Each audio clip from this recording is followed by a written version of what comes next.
الو سغرا چطوری؟ مرسی خوبم، تو چطوری؟ قربونت برم. ببین گفتی چند روز پیش رفتی آرایشگاه موهاتو رنگ کردی کم کوتاه کردی، گفتی خیلی خوب شده. آها عتی شورتی؟ آره اگه میشه آدرسشو برام بفرست، باشه. چون هم میخوام برم موهامو کم کوتاه کنم، هم کم اگه بشه رنگش کنم، خیلی زایه شده موهام. فقط کارش خیلی خوبه چون من خیلی رو موهام حساسم، یه وقت چیزی نشه مامانم دهنمو سرویس میکنه. آره بابا، من که خیلی راضی بودم، کارش فوق‌العاده پس است. خیلی کارش خوبه. اوکی، پس بفرستد من آدرس. قربونت برم. بوس خداحافظ. جانم عزیزم. ببخشید شما عطیه خانم هستید دیگه؟ بله خودم هستم، اما عطیه خانمی که زن اکبر شورتی. بله عزیزم خودمم، فقط اکبر جان شغلش تغییر کرده، کتاب فروشی بس کرده، در جریان باش.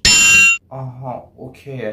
فقط من میخواستم یکم این تو که موهامو کوتاه کنید، نمیخوام خیلی کوتاه بشه، در همین یه ذره کوتاه بشه. بعدش هم بعدش موهامو بلوندش کنید. و دوست ندارم من بلونده به زردی بزنه، دوست دارم به مثلا یخی بیشتر بزنه. متوجه این چی میگم؟ خودم میدونم باید چی کار کنم عزیزم، من 20 سال عشقرم، شما دخالت نکن. چشم.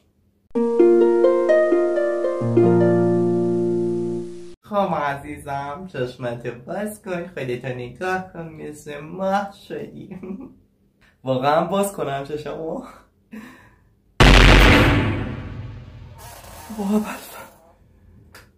این چی؟ راضی هستی عزیز دلم؟ بله خیلی راضیم، اصلا باورم نمیشه اینجوری در اومده، خیلی خوب شد. شما چطوری میتونی اینقدر کارتون خفن باشه؟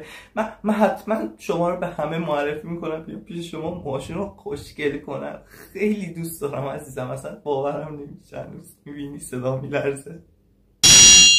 قربونت برم، بالاخره خیلی وقت کارمون همینه. قابلت هم نداریم، 6 میلیون اونجا کارت بکش بچم گروتو گم کن. اوکی اینجاست کارت خان دیگه، من همینجا کارت میشم. خدافظ.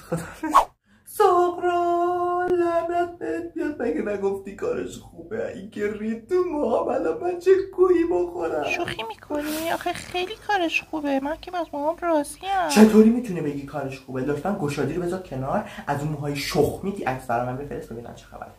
باشه الان میفرستم. اومد.